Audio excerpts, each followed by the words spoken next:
I am Monica. I'm a journalist. I do many things, but one of the things that I really love doing in this space is not just amplifying folks in my community, but learning from them. So each and every one of you, I've had the privilege of knowing in some capacity in different modalities and ways.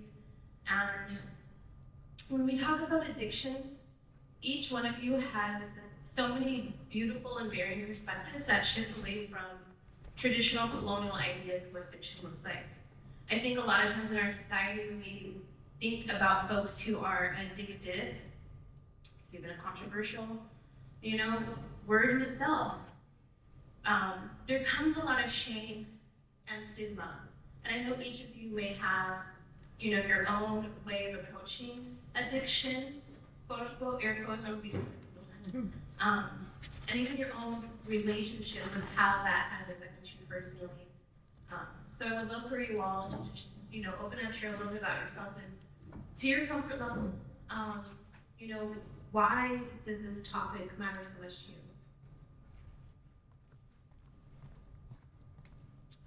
Sure. Greetings, everyone. This topic matters because I think so many of us are touched in one form or another by hardship, and I think addiction can look a lot of different ways.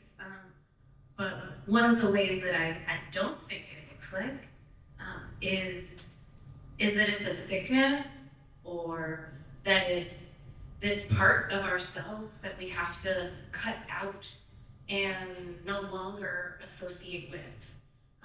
I think that addictions in all their forms are here to teach us something more deeply about ourselves. And I firmly believe that it's the spiritual path. And that sometimes you have to walk that path as far as it goes, whatever that means for you. And so I look at the road to not recovery, not some golden place over there, but it's about how we make the road by walking it. We're committed to walking the long road. And I know that I'm committed because from a very young age, I've walked some bumpy roads, some very tumultuous mountains. And along that road, I've been really inspired and really grateful to also, to just be sitting next to this human, Leejay Harper. Start, girl. I'm just saying, I'm here so that I can heal, because one of my teachers told me we can only go so deep with others as we have gone with ourselves in our own healing. And just the fact that we're, today is one of the biggest victories of my life. I just want to call that out. To be able to do this together, right here. So thank you for being here. So I heard the question different, but my name is Leejay Harper, and just for full transparency, I was living in one of Oakland's largest encampments, Wood Street in Oakland, almost 2 years ago. And when they swept our community, it was like I was at a turning point in my life. I was like, either I can use this bittersweet moment and change my path, or I can keep down a path of destruction. I was a fentanyl and meth intravenous user for 10 years. And so being connected to spirituality and just starting to learn about a way of life, Ifa started putting a bird on my shoulder, and it was my ancestors pushing me and giving me that courage. And luckily I had people around me that were still loving me when I was in my deepest, darkest times. But once I put out the call and I said, okay, I'm ready, they scooped me up and they were like, let's go. And so in June, I'll be celebrating 2 years clean. And my daughter here.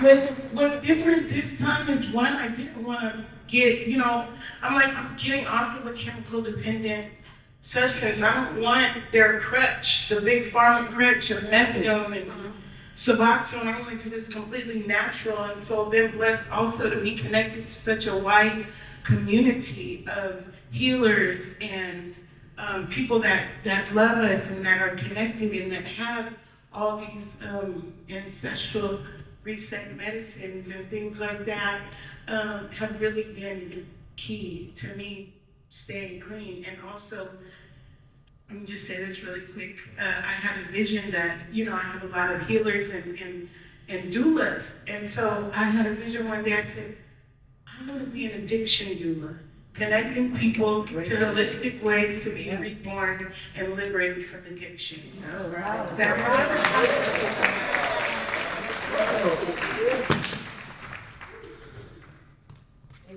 My name is Roz McMillan, and I'm being directed just to say, for those of us that know what it feels like to get a day clean, it's not the easiest thing to do. It's one of the hardest things to do is to just get one day. And I just needed to call that in because, those days where I couldn't get a day and I couldn't get off the block. My sister shared, homeless, just being in a place of just really learning how to deal with the pain and figuring out how to deal with the pain. And then from that, recognizing that the pain, what was happening to get away from the pain was causing more pain, right? And then continuing that into the intervention, which I think is spiritual intervention, that speaks to or calls us to understand that we're worthy of more than that, whether it's a 12-step program, whether it's a church, whether it's someone that just says a kind word, and to just really be able to care about ourselves enough to do something different. It's like an enormous, it takes an enormous amount of energy, courage. Yeah. So I just needed to say that.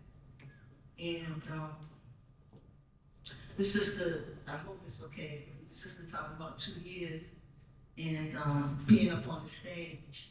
There's no way when I just graduated 37 years old. I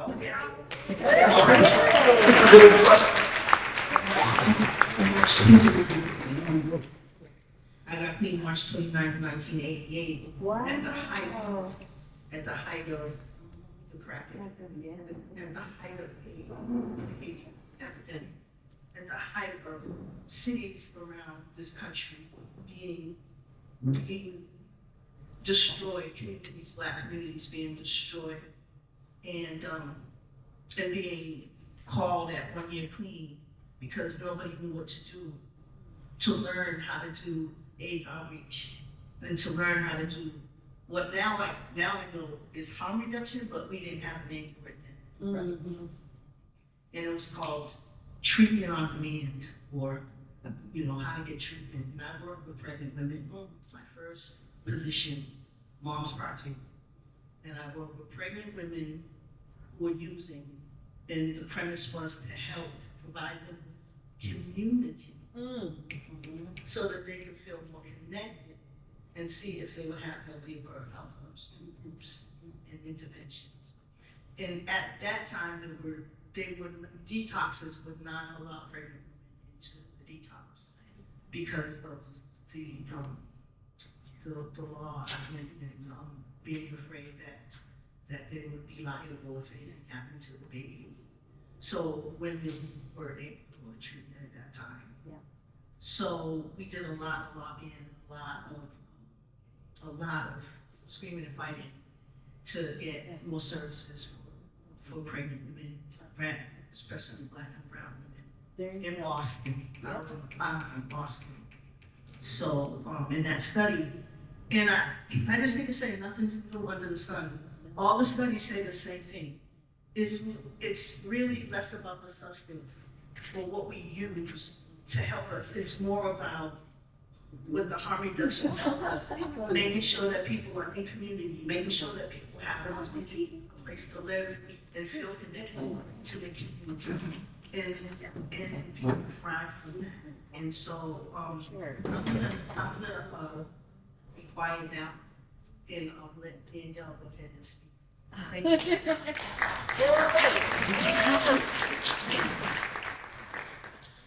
Thank you. I just want to acknowledge all of my amazing panelists for the work that you do, in the community, but also with yourselves. It's really powerful and just really honored to be here. And thank you all so much for being here. I'm Danielle Nova, and I'm so grateful for my addiction because it brought me here with all of you. It brought me to my purpose on this planet. I was deeply addicted to drugs for 15 years. It started off with cannabis and alcohol when I was 11 years old. That led me to cocaine and methamphetamine in high school, and then I was put on all these psychiatric drugs. I was prescribed over 100 different psychiatric drugs, antidepressants, anti-anxiety medications, sleeping medications, medications to focus. I got deeply addicted to Oxycontin for 6 years, and heroin and fentanyl, and I was in and out of rehab 8 different times, prescribed all these medications inside rehab, up to 20 medications a day. And once I decided to get off of all these drugs, I almost died, and psychedelics brought me back to life. No, really, these medicines helped me save my own life. And they interrupted this process of 15 years of severe drug addiction. I was completely debilitated getting off of all these drugs, and I lost my vision, my ability to talk, walk, function, and psychedelics healed my body on a physiological level. And beyond that, they really taught me that addiction is my superpower. It's the best thing that ever happened to me. It was my attempt to feel normal. It was my attempt to feel safe. Ultimately, I was in the car thinking about this panel today, and it came to me that addiction was actually an unconscious attempt to heal. I was trying to heal the whole time through drugs. I had an unconscious pain and unconscious trauma that I was carrying, and so I looked to opioids to heal myself. I looked to all these drugs to heal myself, and it was the wrong drugs, it turned out. Yeah, it's just so interesting. I think, so much of how we've been conditioned is to really to view addiction as something that's wrong with you, or a disease, or you did something bad, or you're dirty for using drugs. I don't think, I don't identify as being clean from anything, because I don't think using drugs makes us dirty. And I've been free of addiction for over 8 years, and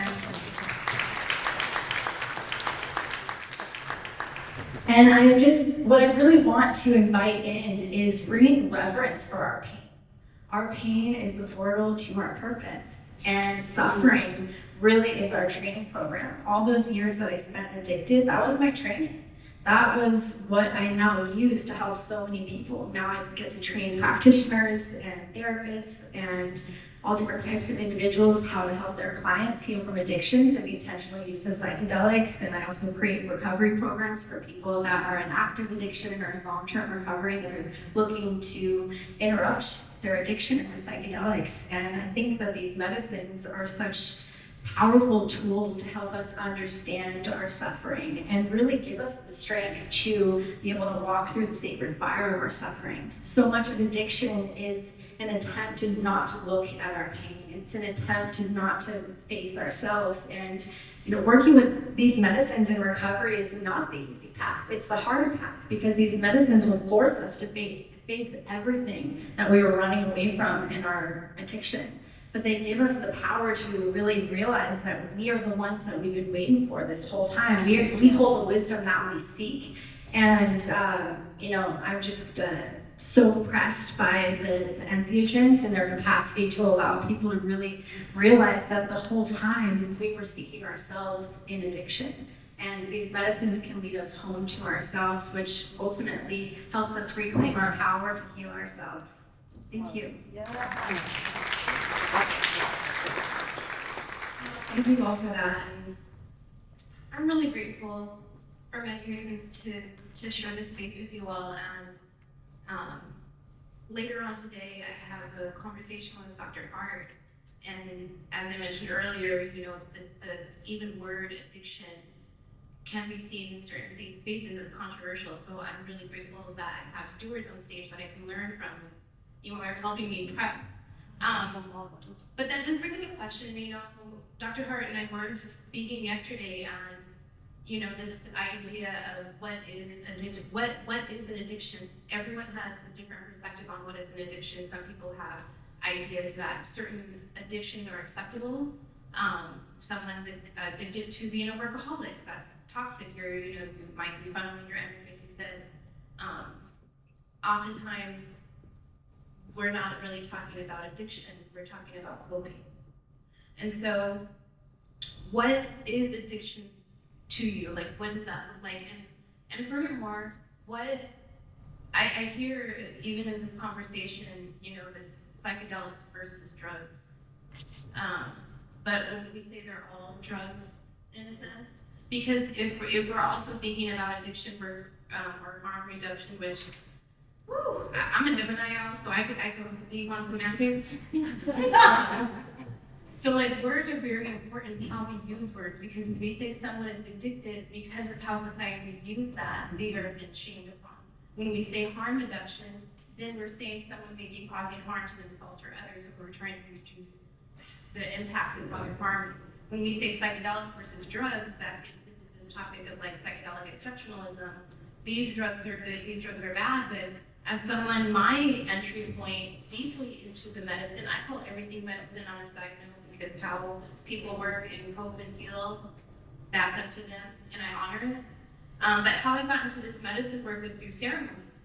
And I would notice, you know, many folks would be sitting in ceremony talking about how they're healing from addiction. And yet, before we leave, still with the ayahuasca, is what I'm talking about in particular, still with that in your body, we're asking the facilitators when's the next session. You haven't even, we're still in ceremony, the medicine is still inside of you, and you're already asking for the next. But that is seen as healing work. That's not seen as addiction or coping in some sense. So when does addiction, I know I said like 10 things right now.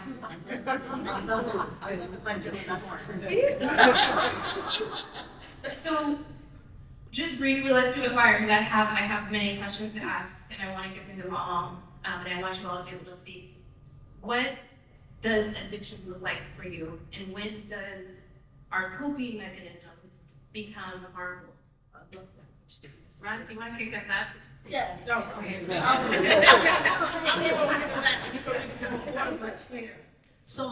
for me, and I love that question because it's rare, and it's like medicine is medicine, and if you use it as medicine, and how I look at it for myself and how I have been able to grapple with it as a recovering person, is am I using the substance that I'm using, whether it's food, whether it's sex, whether it's medicine, am I using it to the point where I'm causing myself harm? Am I using it where I'm in pain but I'm causing myself harm? And that the harm that I'm causing is worse than the thing, right? That's one of the ways that I look at it. The other way, because I had to grapple with this as a recovering person in 12 steps. And my guide was, because spiritually, nobody can tell me how I can connect to my higher power, right? And I get to decide how I relate or connect to my higher power, right? So in 12 step, that's one of the things that helped me with my sponsor, because I was doing a lot of ceremonies and I was working on that. And the people that I was introduced to used medicine. It was the Lakota people, and they used medicine to help them to heal from alcohol. And so that's how I was taught. I was taught that way. Then, as I started to really work with medicine myself, I recognized that it wasn't about the medicine. It was about the experience and what the medicine brought up. Because like you said, Monica, when we do our work, when we do really doing our work, I ain't trying to do all that medicine. Like it's a lot. Okay. A lot comes up. A lot comes up, and so that's the other question. Am I taking it to face myself, or am I taking it to run away from my reality, from my pain, from my, or am I facing myself? And so if I'm in doubt, I ain't using shit. No, the answer is no. For me, the answer is no, not today, not right now. And the other thing I was going to tell you today when we were walking, and I said, you know what I love about this? And you said, what? And I never got to tell you. We're in community, Monica. We're in community. Like, I can look at bam, bam, bam, bam. At least three, 4 people in here right now that know exactly what my issues are, exactly what I'm dealing with, exactly what, what I'm focusing on, what my, and say, Rod, blah, blah, blah, blah, blah, blah. Blah, blah, blah, blah, blah. And I'm like, oh. But they know me because I open myself up, because we're in ceremony together, because I can name 5 times that I've been in ceremony with people that I know for 5 years. But we're integrated. We're integrated. We're integrated. One of my first ceremonies that I sat with, and I said, I need a home, and I was looking for a home. This is 4 days later, I've been in my house for 4 years, right? Spirit told me I needed to bring the medicine to Black people, right? And I'm in a movie called A Table of Our Own about bringing Black medicine to Black people. That, I don't know how that happens. That's spirit. So what I'm saying that to say is, to come back to your question, am I running away from myself or am I facing myself? If I'm in doubt, don't take anything. Always talk to people when I'm getting ready to take medicine. To check in, why am I taking it? What is my intention? And what am I looking to get out of it, right? And then following what it says, that takes time. Integration and community is the biggest thing about taking medicine, in my opinion. Integration and community. For me, first you do your own work, then you do your work within your community. Then as a therapist, I do my work, in my community. But it's like integration. And I don't need to take a whole bunch of medicine. I need to be with my community. Oh, baby. I was just going to say really quickly, in the beginning when I was still heavy, out there on the streets and stuff, and one of my friends was like, there's this stuff we can take, and it's called ayahuasca, and it's like, we won't ever want to get high ever again. Where do we get that shit from? So, we were still in there, and I remember even tricking myself in the beginning, like, okay, Leejay, you're not going to use drugs anymore, but look, it's so chill. And then, forgive me if I sound offensive, but I'm like, I said, white people is smart, okay? They rename their stuff, they still get high, people don't look down on them. Experience every time. Wow. This is me still early, but I was like, and I was telling my friends, like, we could do spiritual drugs. But my first time sitting, I was like, oh no, there's no way that I'm going to be trying to abuse this. I don't, people say, oh, third cup, second cup, and I'm like,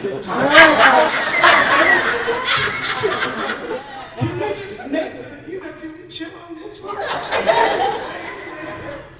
See that with the chase? No, I'm not. Okay, but that for me, what really helps me is intention also. It's like, what am I going there? Like you were saying, to echo what you were saying, and am I running from something? And I also look at that too, but if there's things that I'm doing more and more and more, it's like, let me sit and have time with myself and really process what I'm going through before I try to stuff, anything, food or sugar or caffeine or, so but I'm very grateful that these entheogens are like, woo, you know what I'm saying? So we can't, I can't have them all the time. So I can share my story with you. So we have, together with Michelle Stevens Eldridge here, we have a program called Hoddes Holistic Detox and Recovery Support System. Because it's just about, as you're saying, what are the elements of support? And when we had folks in our community, we worked with the Men House and helped build a big old kind of eco village where folks could get connected to services in the largest encampment of unhoused people on the West Coast. That was Wood Street until Governor Newsom took it all away because they don't like the way that the community heals itself. Because when people start taking the power back into their hands and healing themselves, free from pharmaceuticals or free from the methods of the state, folks in power don't like that.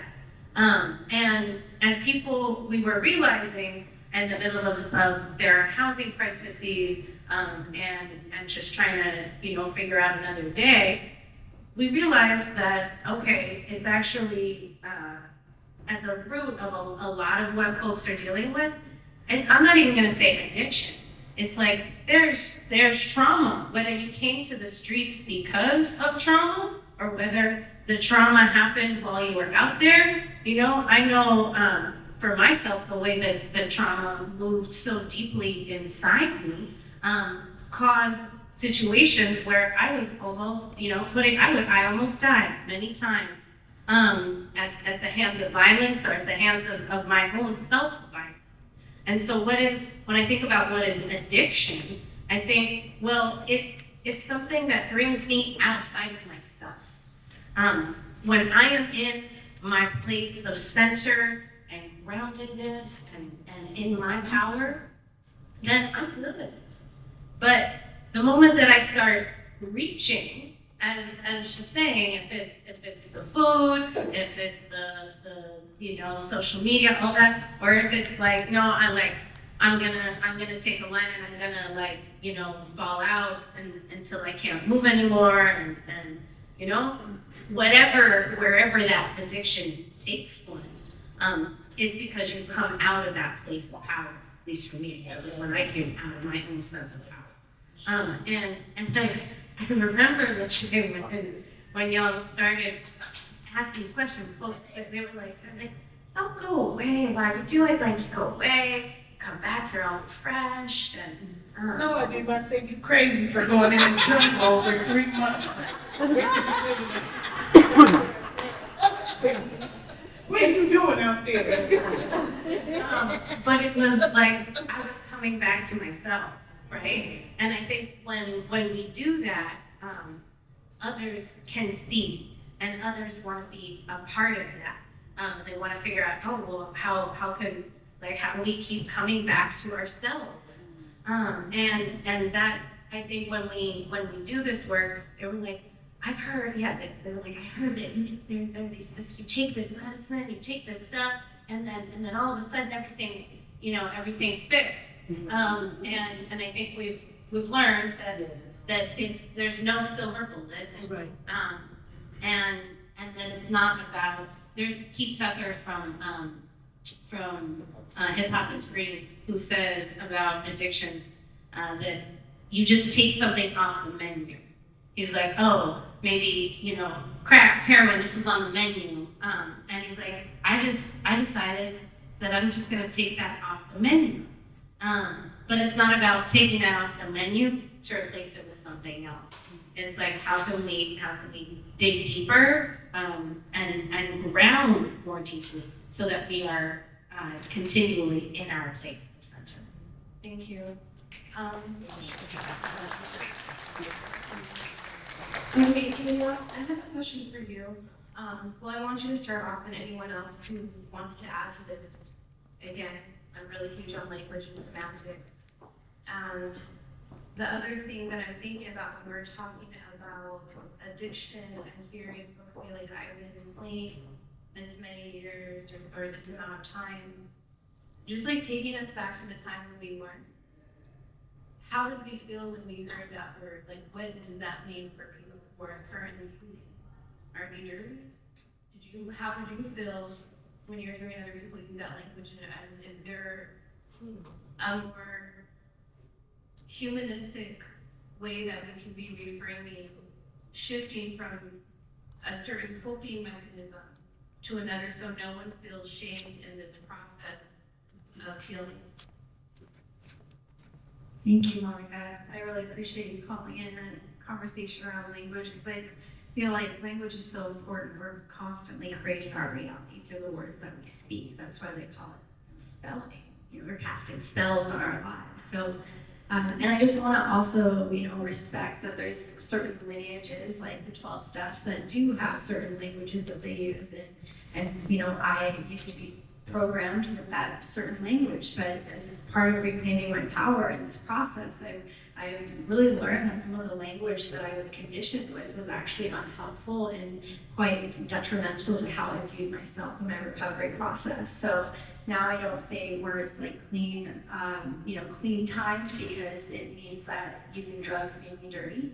And I don't think that using drugs or alcohol or addiction is something that's to be ashamed of or something that makes you dirty. I think so much of addiction becomes an identity. Like I used to have to introduce myself like, I'm Danielle, I'm an addict, and I have this many days clean. And you're constantly programming your consciousness in addict consciousness. Like I really believed I was going to be an addict for the rest of my life, and that's just not true. Addiction is fluid, addiction is temporary. Addiction is, a short-term experience in the whole trajectory of my own life. And if I consistently believe that I'm an addict, then I'm going to create that constant reality for myself. I also think, in terms of like clean time or recovery time, that can also be a slippery slope for people. I know that it was for myself. Like if I relapsed, I would lose all my clean time. And then, all the shame would be created and basically says you'll just, go back to step one. And I just don't believe that to be true. I don't think that we should be, identified with how much time we have in recovery. I think, recovery is on a continuum. And I also want to reclaim relapse. I think, there's a lot of shame that can happen when people relapse, but relapse sometimes is medicine for people. Sometimes relapse is important in the trajectory of their recovery process. And I want to honor that people have died in relapse, but I view relapse like a rubber band. Sometimes we're not done, and sometimes we have to pull back in order to go forward. And so now I like to use words like, I've been free from addiction for this amount of time, and really reclaiming ourselves in the recovery process. Even the word recovery means like recover, to go back. And it's like, I don't want to go back to who I was before. I'm creating a whole new person now. And I think, something that I teach people in this healing process is it's not about being afraid of going back to your addiction. The goal is to transform so much that you just don't want to be that person anymore. Thank you.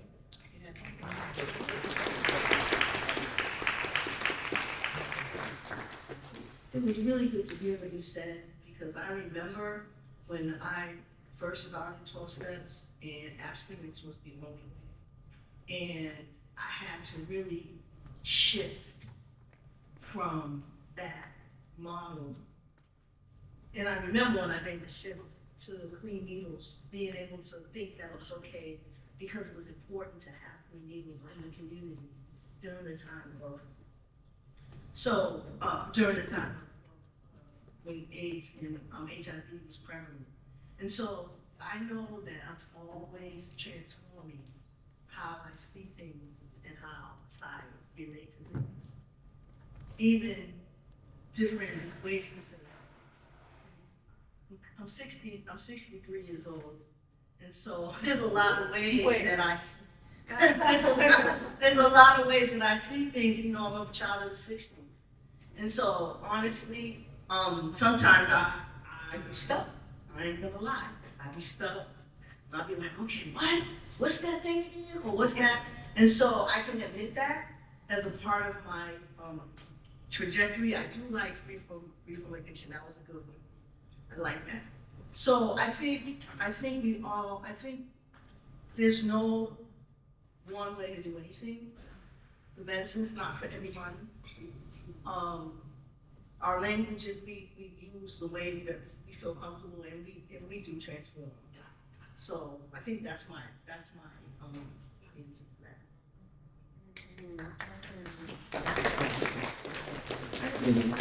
that. When I'm talking to my friends, and talking about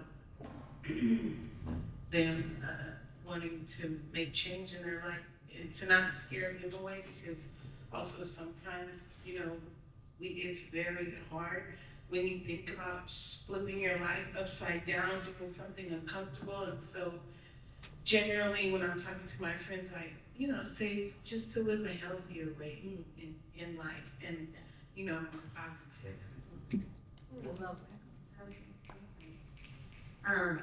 I think for us, we often talk, we were able to be a part of something called the Art of Addiction, which they work in state prisons, unconditional freedom as a group. And there's a term that we learned with them, and we've been really bringing it into our work. And instead of recovery, that we're in discovery, because we're in discovery of ourselves.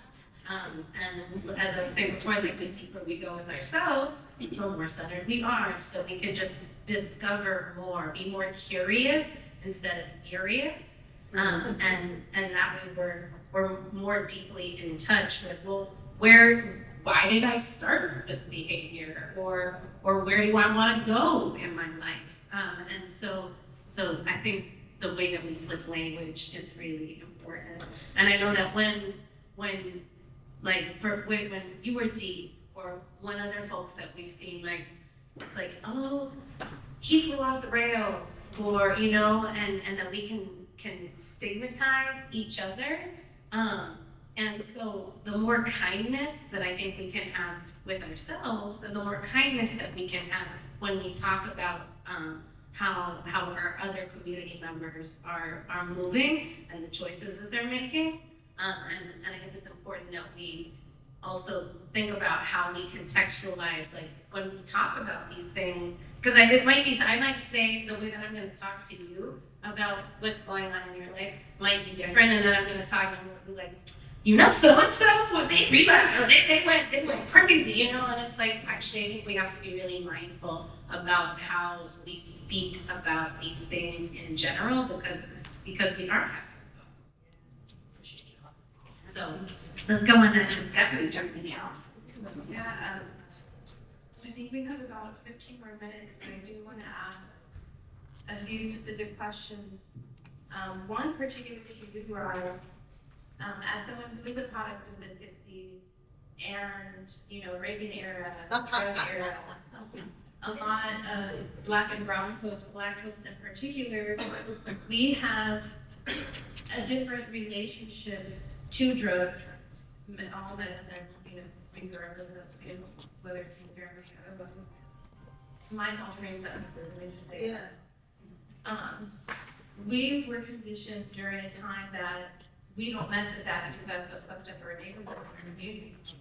But you somehow found a way to return to the medicine. So what did that look like for someone who's actually not just grew up in that, but was a part of that time? How did you come back to that, the medicine? And I know so many people who were of that era and they're like, they won't even do alcohol. I can't get them off. Great question. Prayer. Really, praying and asking my higher power, and being in ceremony, because at a certain time when I was in my recovery around 9 years clean, I had a big crisis, and I got severely depressed, and I was pretty much almost suicidal. And so what happened was I went to a ceremony that was a Native American ceremony, and it was earth-based, and it called to me in a way that nothing else had ever called to me. And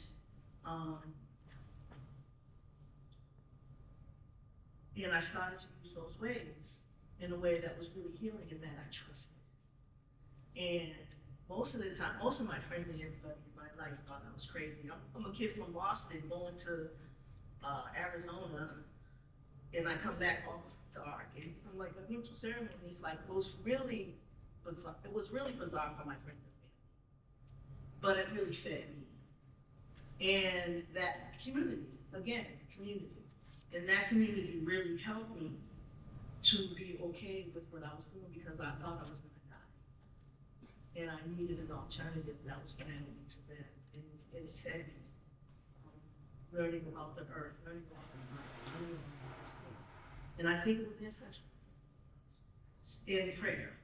And so, and I think, and then I had to grapple with it.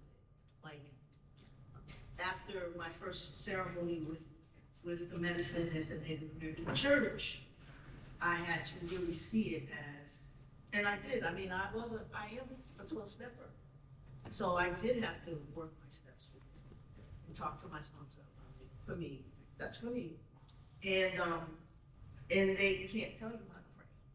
Nobody can tell you. And so my high power led me to being okay with using the medicine. Because then again, am I using it for to hurt myself or harm myself, or am I using it to heal? And that's what they say in those ceremonies. When you work with those medicines, it's healing. Those are the words that I use. So that. Communities coming up a lot, and Danielle is somebody who is the director of the San Francisco Society, and you thinking about, our community who are currently active in their process, maybe on the, still finding their path to healing. How can we be in community with those folks? It never passes me when we host events. Sometimes I'm walking down the street and I'm walking past someone who's active in their journey, but then I come in here and talk about this. And it always, it never falls upon me, the privilege that we have in these spaces, to have these conversations. And, the work that I really want to focus on, I'm calling in for myself, is to really be in community with the people who are most impacted and not just talking about it. So what does it look like to be in community? How can we support folks who are currently on the other side? I love that question, thank you. How many people know someone who's in active addiction right now?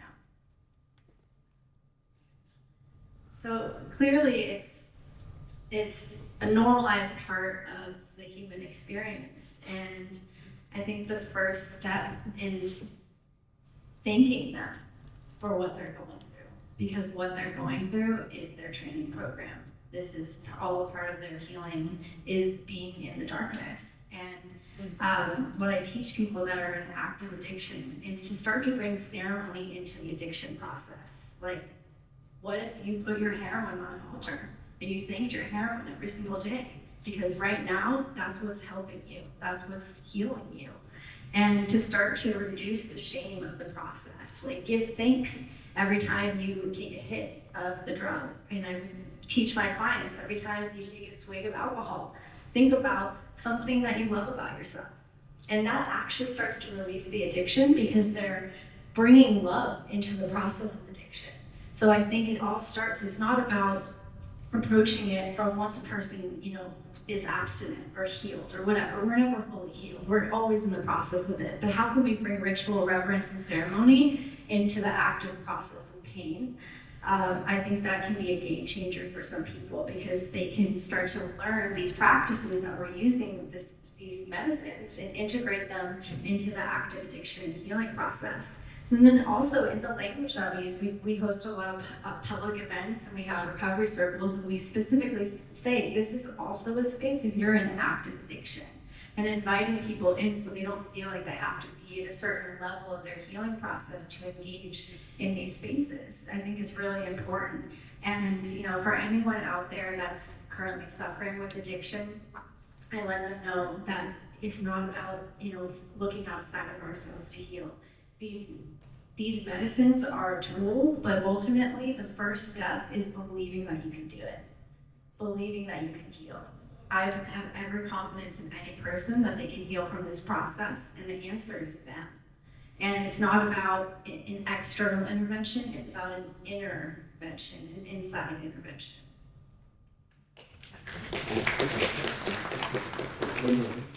Leejay, specific to you as well, because I know that your path to being here is more recent. And so for folks, I'm sure you still have, you know, you're still connected to the local community who are on the other side of the spectrum. What does it look like to support them when we're coming into this awakened or, you know, this different perspective? Because, you know, something that I think about as well is folks, you know, I was told once after an ayahuasca ceremony, you know, you give integration time because some people just aren't ready for the messages. So how do we hold compassion space? How can we usher those in? Because, you know, after my first journey, I was, you know, calling about 20, 30 people. Like, come on. But some folks aren't ready for that. So how can we still, you know, hold them in community and compassion? For one, with me, it's just me, you know, living my life every day. It's making people be like, dang, like, we remember you couldn't even keep your head up, and now you just walking around smiling. And so that in itself, just like being the model and showing folks. Another thing that's not like forcing also on people, being like, oh, you have to come over here, or you need to do this, or you need to do that. Making it available, and that's why I'm forever grateful. I call them my spiritual parents. Xochitl and Ashel, because what they do and what they're continuing to do is meeting people on the ground level to bring offerings to folks, to find a way. If this is meant to be, the spirit will make a way for folks to be there. They're willing to hold ceremonies with just, you know, folks that can't, you know, afford to do certain things, but they make sure that we have those connections. And I think that's really important, is making an offering, you know, and having space for folks that can't necessarily afford to be there. But yeah, for me, it's just like modeling it and letting folks know, you know, if you ever were looking to, you know, live a better, healthier life, or work towards a more healthier journey just for yourself, not even, you know, off of whatever, just nutritionally or whatever, then just hit me up, because I got connections. So I tell them, what you want, I got you. I have something specifically for you. Xochitl, I admire you so much. I remember seeing one time you were like bike riding all the way to Sacramento. You do so much for the community, and I think that something I appreciate about you is that you don't forget the folks in the community. You hold space for the totality of it all. I also appreciate the Indigenous perspectives that you bring into the room when it comes to these kind of conversations. So from an Indigenous perspective, how can we support folks on that journey? And can you add a little bit more just to how you've been doing that? Yeah, well, thank you. That's what I mean. You know, I think it is about ceremonializing our work, and figuring out how we can bring spirit in, and be in collaborative union with the unseen forces, and be quiet enough to be able to listen, to create enough spaces where there's enough quiet to understand what's the vision, and to let those forces communicate to you, okay, we gotta move this way.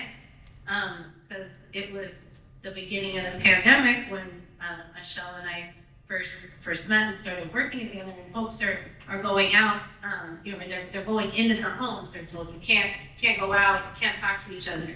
And I received a direct message from Spirit that was like, this is like, you need to do something. You need to connect with folks. And so I went literally in my backyard, West Oakland, and I met my unhoused neighbors.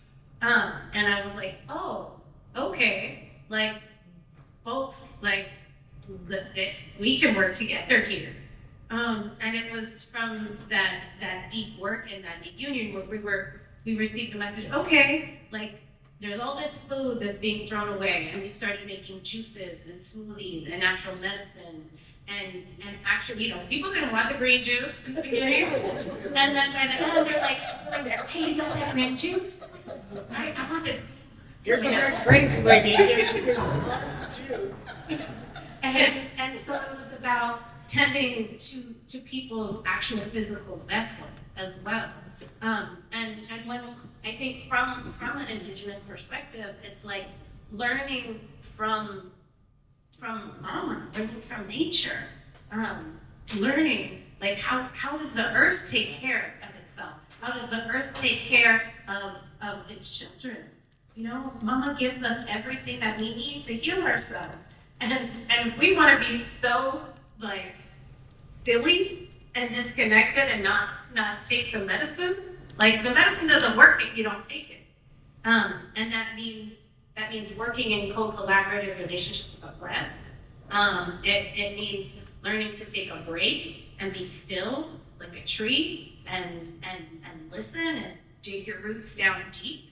And so now the way that our work looks is we collaboratively work together. We hold ceremonies, we hold healing circles, we do 5-point ear acupuncture, we make medicines together, and not just eugenic medicines. We make medicines, and we're starting a whole tincture line together with the unhoused folk and doing this in a co-collaborative way because we have to learn how to heal each other. And I think it wasn't, like Leejay was saying, she became an addiction doula. She went from, being on the whole other side of it to activating her own sense of agency. And so I think it's also important that we don't let the colonizer, the colonized mind take over and tell us, oh, you're sick, you're addicted, you're wrong. But it's about us reclaiming our agency and reclaiming our own natural rhythms, our own natural cycles. And so the more that we do that, I think that, when I am in my place of alignment and power and you are in your place of alignment and power, we can do amazing.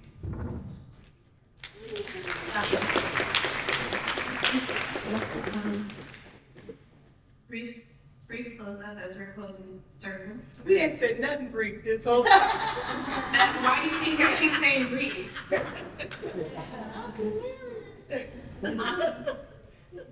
But as we decipher, I would love for you all to just offer some brief closing words. Thank you. Just honoring all of you. Everyone here, thank you for everything that you've been through in your life that's brought you to this moment in time. Together, we can shift how addiction is viewed and steer in a new, loving perspective for those that are still suffering with addiction. I'm just really grateful to meet all of you and just inviting in connections after and have a recovery program called Psychedelic Recovery. We've had over 5,000 people come through our groups. We hold 9 groups a month online, and sometimes we do in-person meetings. It's for people that are in active addiction or long-term recovery that are using psychedelics to heal. We also train people how to facilitate these groups. So if you're interested in being a facilitator to help people that are still suffering with addiction or in long-term recovery, and I also have a microdosing facilitator training program where I train clinicians and practitioners how to guide their clients through microdosing protocols. And a big part of that training is training practitioners how to help people interrupt the process of addiction through the intentional use of microdosing and help people wean off of psychiatric drugs if they so choose to do so. And I also have my organization, San Francisco Psychedelic Society, and inviting you all to become, welcoming you to our community. We host a variety of different offerings and events throughout the Bay Area and online. Yeah, thank you for being on this healing path, and please utilize me as a resource. I really live my life committed to helping others in this sacred path and building community. Wow.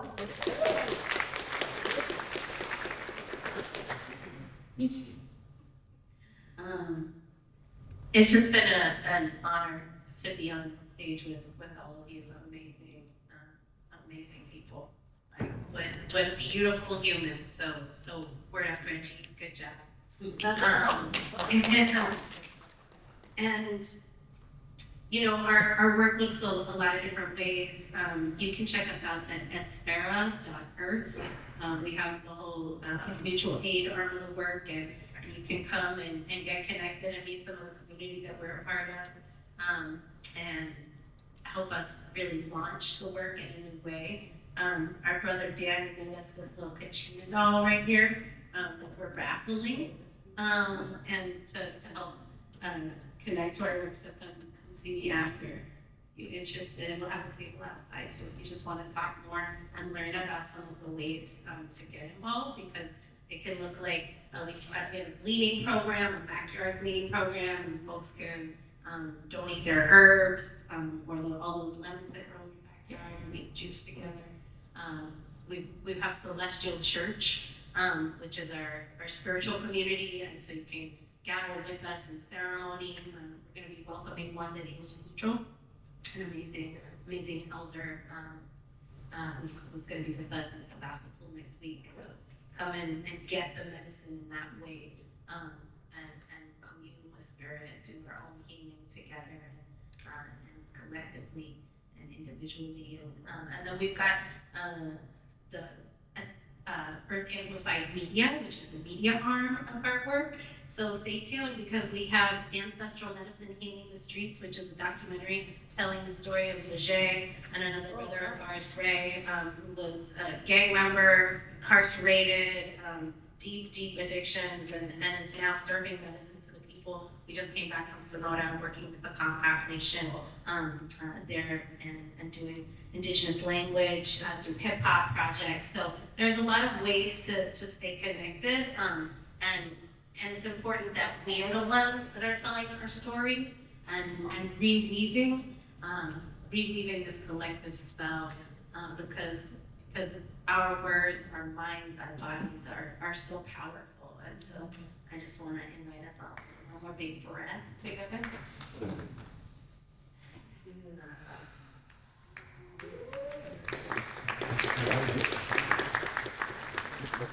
I'm doing next step. I don't know, but just to keep it simple, if you ever wanted to reach out to us, so organized with Wood Street. I live in an awesome place called Homefulness, a poor people's solution to homelessness in East Oakland. But you can find me on IG, Big Sexy The Boss. BGSEXITHABOSS.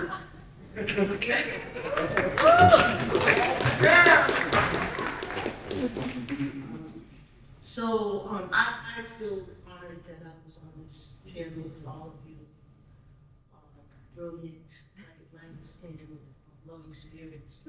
I really want to work with Black people and brown people, especially Black people, at a time like this. I think we're under a lot of attack, and I really want to be a person that I really want to work with. We do have a movie that we put out. It's on video. It's called A Table of Our Own. It's about Black people working with plant medicine. and it's on video, and you can rent it. And I think it's important for folks to know that there are Black people that work with Black medicine, because there's a lot of people who are Black that don't trust and understand how these medicines could possibly be helpful. And I want to be someone that can help that, to facilitate that for folks. I'm also part of I am a therapist, licensed clinical social worker, and I have a practice. I work in a practice at Doorway Therapeutics, which is right down the street. And we have a for-profit and a nonprofit side. Access to Doorways is a nonprofit. I'm gonna read it because I just need to read it. Mission and focus is Access to Doorways is a nonprofit dedicated to ensuring that Black and Indigenous people, and also trans, non-binary, have access to psychedelic assisted therapy. We have a table downstairs, so we're taking donations so that people can have access, so that people who are traditionally have barriers to having access can have access. We also help with film and providing support to the community. So we have a table downstairs right by the corner, so you can come and check us out. And I think that's it. That's I just want to acknowledge all of our relatives who didn't make it here. Yeah. Because of how they may have walked in their lives. Yes. And I just want to presence them with us as we continue to learn and grow together in this conference. Awesome. Thank you so much. Sorry, listen, I agree with you. Definitely want to acknowledge the people who are formerly or currently incarcerated, who cannot be in this space. So being with my ADHD and organizational mind, and be like, no, we haven't. Okay. Yes, definitely have to hold space for that too. And then all of you, thank you all for being a part of this conversation and co-creation. We're committing to learning from some amazing stewards, some peers, I'm sure. Please connect with them. They'll be here throughout the conference. Me, I'm Monica, a journalist. You can find me at double. She's awesome. Instagram, Savior.alchemist, plug, but I'm not even active right now. And you can also find me later. I have one more talk this afternoon at 3:15. Rent we're on schedule in the main stage. And if you want to stay in this space, we do have another amazing talk with some other folks that I love. It is Beyond Mushrooms, Ketamine, DMT, combo, gluco, and other medicines. That's with Jenna Blaine, Nico Summers, Benjamin Mathis, Melissa Fogo, and Alexa Chessie. On the spirit stage, we have the business of psychedelics, and on the main stage, we have matrix of medicine. So, find your space. Like I said, this is a journey, so what may be on here, you're just gonna have to navigate. But we will be having some more immersive talks, and thank you all again, and thank you all for our panelists.